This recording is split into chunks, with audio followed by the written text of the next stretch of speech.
City fan, take a deep breath, because today is packed with news, doubts, and expectation in Manchester. The behind-the-scenes conversations are heating up, the list of names being mentioned just keeps growing, and at the same time, it feels like the team is walking a very fine line between staying at the top or watching the season slip through their fingers. Between possible reinforcements, youngsters in a crisis of confidence, and players who may be reaching the end of their cycle, there is a lot for us to break down calmly, but without dragging things out. Let's start with a name that, until recently, many people wouldn't even have considered seeing so close to Manchester City. Antoine Semenyo, the Bournemouth forward, who had been seen as an interesting mid-table gamble, has simply exploded this season. He started on fire, scoring goals, providing assists, and showing an electric, direct, physical style of play, the kind that bothers any defense in the Premier League. It didn't take long for the radars of the Giants to light up, and among the clubs paying attention is precisely the current powerhouse of English football. The central point of the story is not just his performances, but his contractual situation.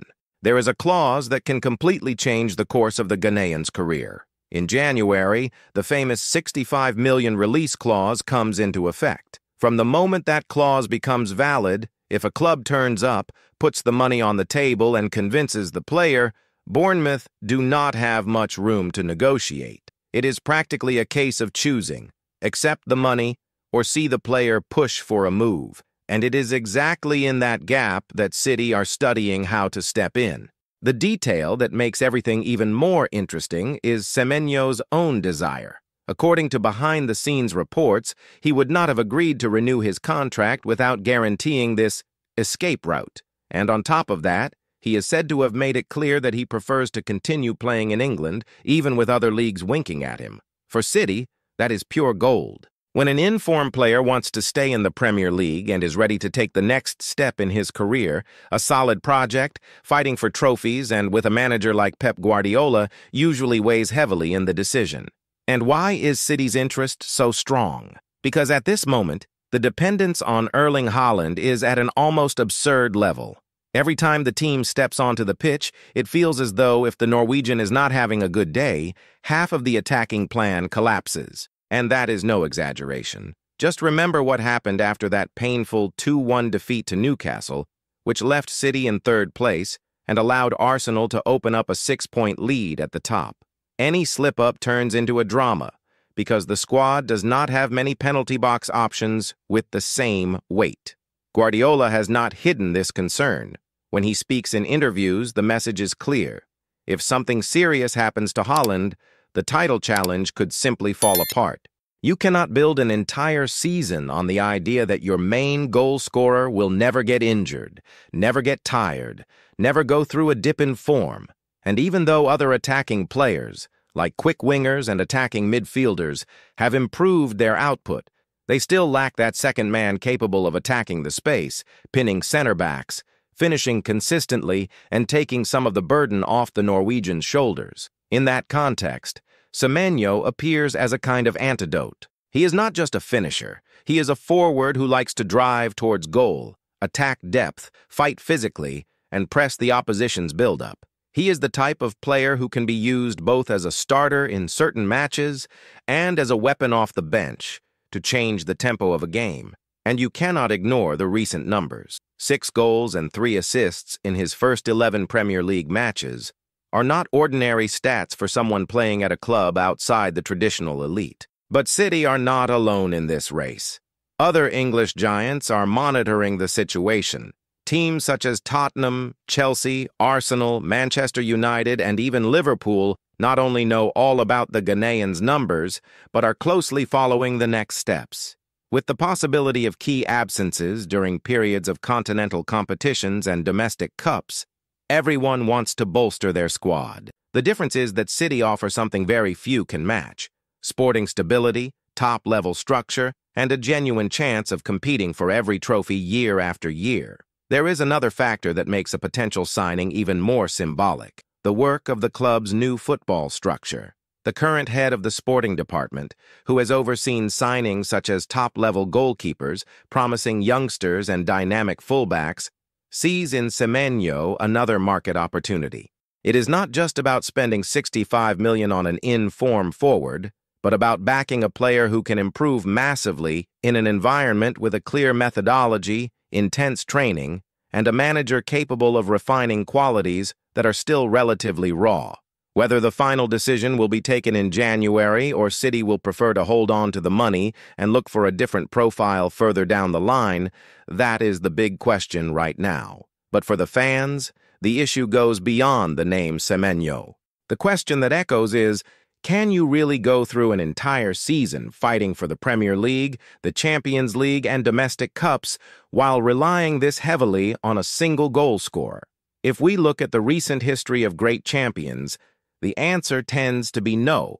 Every dominant side has at least 2 or 3 attacking options capable of deciding big matches. While the talks around Semenyo intensify, another storyline is unfolding in parallel within the current squad, the situation of Oscar Bob.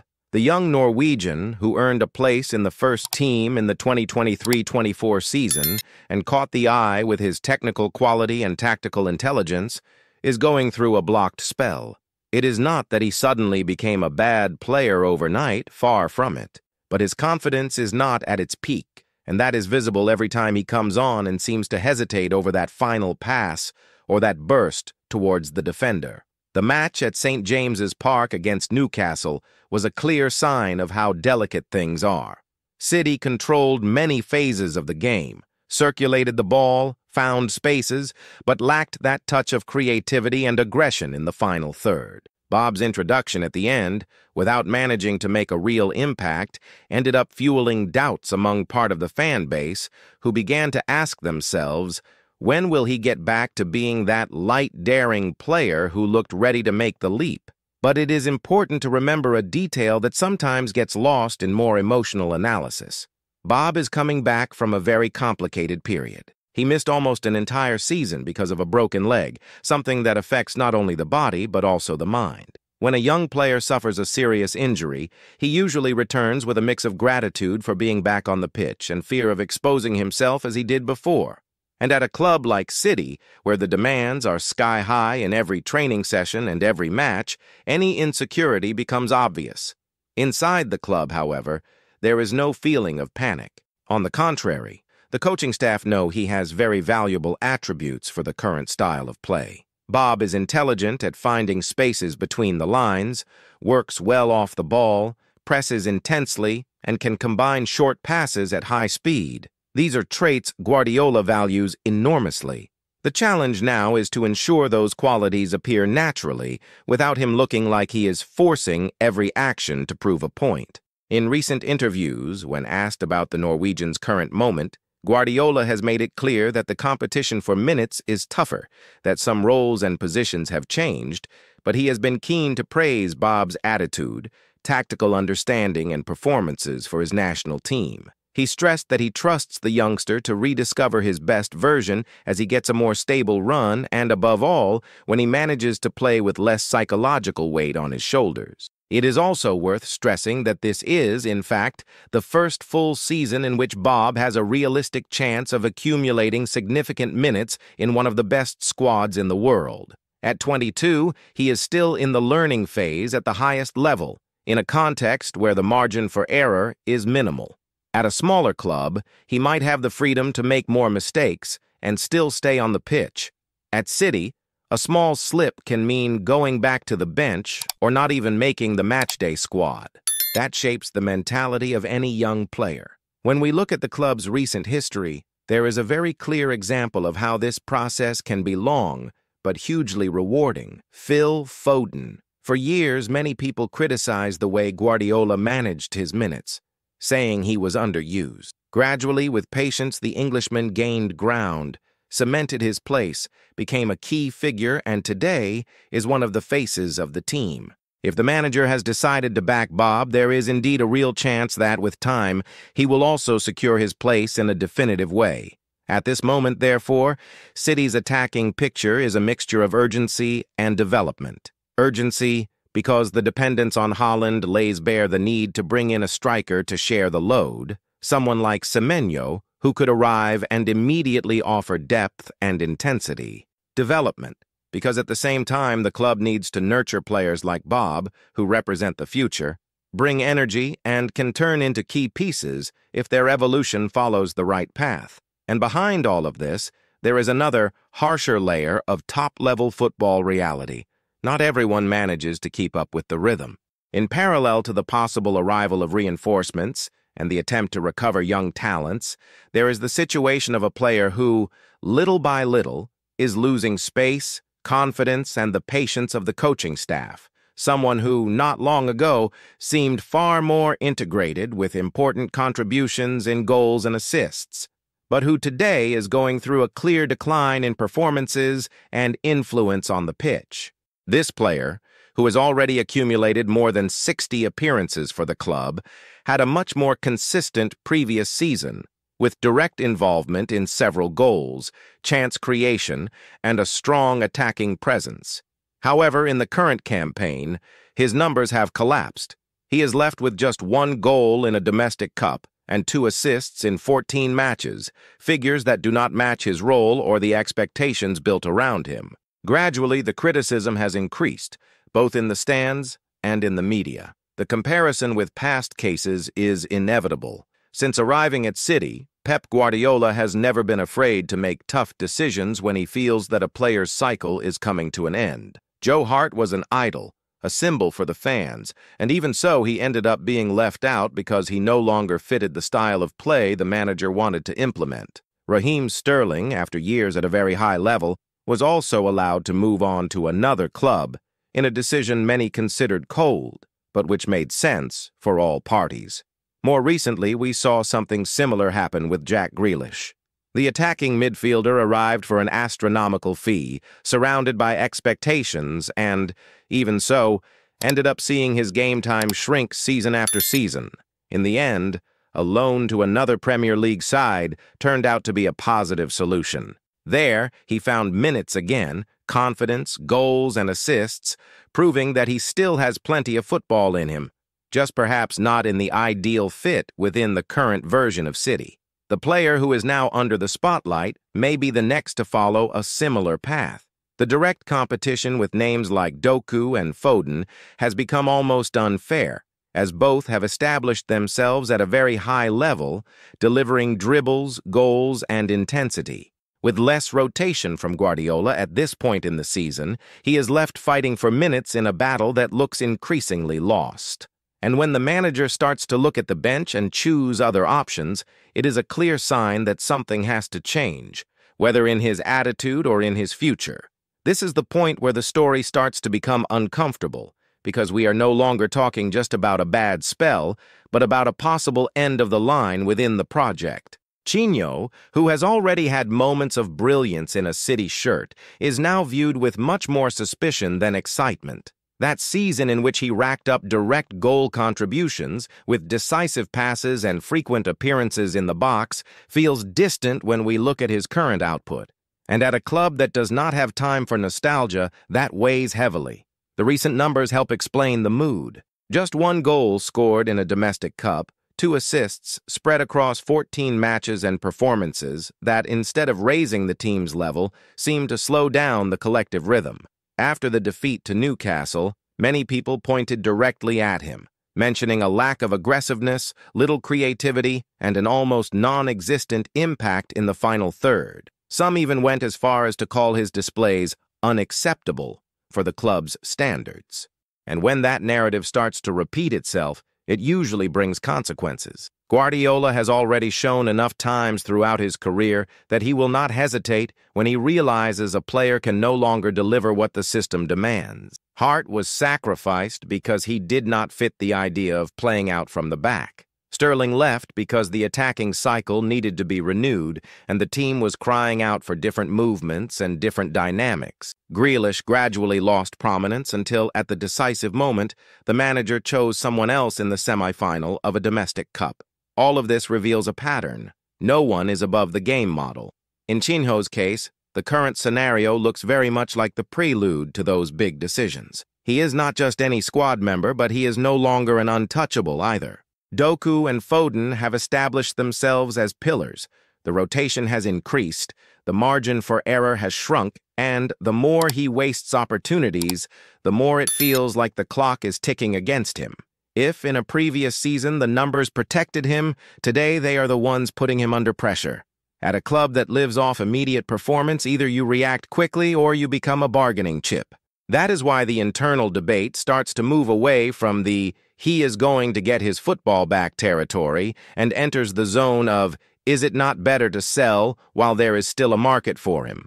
When people talk about a flop at a club like City, often it is not because the player is bad, but because the fit did not work, time moved on, and others overtook him. If Chinho cannot show clear progress over the next few months, it is very likely he will be the next to feel the coldest side of modern football, being put up for sale as part of a quiet rebuild. And then everything starts to connect. Think about the bigger picture. On one side, the board are studying a big investment in a forward like Semenyo to give more depth to the attacking line and reduce the dependence on Haaland. On the other, there is a youngster like Bob trying to establish himself, in the middle of a physical and mental recovery process and needing minutes. And there is also a player like Chinho, who occupies exactly one of those attacking spots and has not delivered enough. It is almost inevitable to imagine that the arrival of a signing and the rise of a youngster could push a third name towards the exit door. This logic is never openly declared, but that is how the big clubs operate. Every signing has a domino effect. If City decide to pay Semenyo's release clause in January, it will not just be a new shirt hanging in the dressing room. It will also be an indirect message that some players have lost the trust of the manager and the board. It is football turning in a relentless way. Those who arrive open doors of hope. Those who cannot keep up with the pace see those doors closing gradually, until the day when leaving looks like the only sensible path.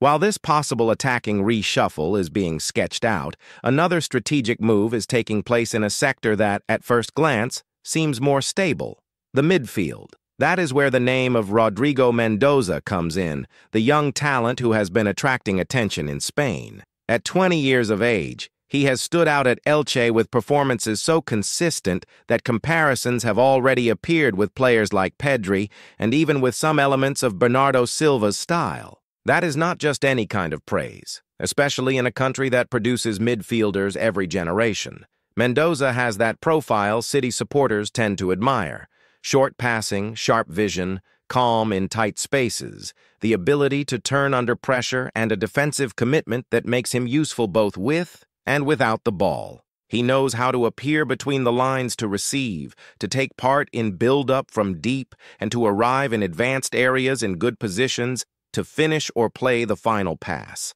In an increasingly intense game, having a midfielder with that range of attributes is almost a necessary luxury. Even if City's midfield looks well constructed, with versatile and experienced players, the board have already understood that there is no such thing as being too ready. Every season, the demands change. Players get older. Others think about leaving. Some may suffer long-term injuries. Having a talent like Mendoza available means anticipating problems. It is a way of ensuring that, when one piece leaves or drops off, another is already prepared to take over the role without the game model needing to be drastically altered. The big problem is that, unlike the Semenyo situation, City are not alone in a head-to-head battle with only English clubs. Rodrigo Mendoza has caught the eye of several giants. Arsenal are monitoring closely, with representatives frequently spotted at matches in Spain. Mikel Arteta, who knows City's school of football inside out and values intelligent midfielders, is said to have shown strong interest. Real Madrid and Juventus also appear as clubs following the youngster, although they have not yet pushed forward with the same intensity. This once again puts City and Arsenal into a duel that goes beyond the pitch. It is not just about Premier League points or direct clashes for trophies. It is about who can better convince an emerging talent that their project is the ideal path. Elche, for their part, are watching everything calmly. The €20 million release clause is relatively low by big club standards, but the Spanish side know they can boost the package by adding bonuses and a percentage of a future sale. January promises to be a month of phone calls, meetings, and behind-the-scenes pressure. For City, the opportunity is clear. Bring in a young player with a high ceiling for a fee that, compared with other recent transfers, is actually modest. For Arsenal, it is a chance to reinforce a midfield that already has quality, but is still chasing maximum depth to compete on several fronts. The risk for both is hesitating too much and watching another giant enter the conversation with a seductive project or with the promise of an immediate starting role. In that kind of battle, the details make all the difference. Game time, development plan, role in the system. From a tactical point of view, Mendoza fits very naturally into the philosophy of possession football, high pressing and intelligent occupation of space that Guardiola applies. He can play as a more advanced interior, as a midfielder who drops deeper to help in build-up, or even as that hybrid piece who drifts wide to create numerical superiority. In a squad with players like Rodri, Bernardo, De Bruyne, and other elite names, he would have the perfect environment to learn, but he would also have to compete incredibly hard to earn meaningful minutes. This is where the discussion once again bumps into the question of squad renewal. Just as in attack, City need to think not only about who solves the present, but who will keep the level high in 2, 3, 4 seasons' time. The possible arrival of Mendoza lines up neatly with that long-term vision. If the club managed to balance the signing of someone more ready, like Semenyo, with an investment in a developing talent like Mendoza, the feeling is that the coming years will continue to be marked by a cycle of continuous renewal without abrupt declines. At the same time, this strategy makes it very clear to the supporters that no one has a guaranteed seat. If a promising youngster like Bob does not develop, another young player can be brought in. If an experienced player like Chinho does not respond, he can be moved on to open space. If the current midfield, as strong as it is, starts to lose intensity, a talent like Mendoza can arrive to offer fresh energy. Everything fits into a big chessboard in which every move in the market has a direct effect on the pitch. And all of this is happening while the pressure for results remains high. City are not living through just any season. After a year in which they finished third in the league, went out of the Champions League and lost a cup final, there is a general understanding that the same mistakes cannot be repeated. The dependence on Haaland, the periods of inconsistency in attack, the lack of alternatives in big matches, all of that is being analyzed coldly. In that context, the January window stops being just an opportunity and becomes almost a necessity. When a supporter sits down to watch a match now, they are not only looking at the scoreline, they see Semenyo being mentioned in the news and imagine what it would be like to have one more reference in attack. They see Bob coming on timidly and wonder whether the boy will really explode or get stuck in the middle of the road. They notice Chinho wasting yet another chance and already picture the "for sale" tag being attached behind the scenes. And when they hear the name Rodrigo Mendoza, they project themselves into the future, trying to picture how a refreshed midfield could push the team on. That is what makes City's current moment so decisive. We are not talking just about isolated signings, but about a series of choices that can define the path of the next few years. Bringing in Semenyo could mean immediate relief for Haaland and for the forward line. Betting on Mendoza could ensure the midfield stays creative and dominant. Selling Chinho could free up financial and sporting space for these changes. Getting Bob back on track could be the cherry on top of a successful renewal process, showing that the club are still capable of developing their own talents. In the end, everything fits into a big script. On one side, the urgency of the present, with the fight for trophies demanding quick answers. On the other, the patient construction of the future, with youngsters who need to be developed, cycles that need to be closed, and investments that can pay off for many years. Manchester City once again find themselves at a crossroads where every decision carries weight. And the January window promises to be the moment when many of these intentions will step out of the realm of words and turn into concrete actions. So that's it, City fan. Now is the time to stay tuned in to everything that can happen on and off the pitch, because every decision, every signing, and every change in the squad can completely transform the course of our season. If you enjoyed following this complete tour through the main situations at Manchester City, do not forget to leave your like, because that helps a lot to strengthen our work and to show the platform that you want to receive more content like this. If you are not subscribed yet, take the chance to subscribe to the channel now and turn on notifications so you do not miss any updates about City, whether it is transfer news, tactical analysis, behind-the-scenes information, or any development that might impact the club's future. And of course, share this video with that fellow City supporter who is always talking about Haaland, about Pep, about new signings, and about the transfer window.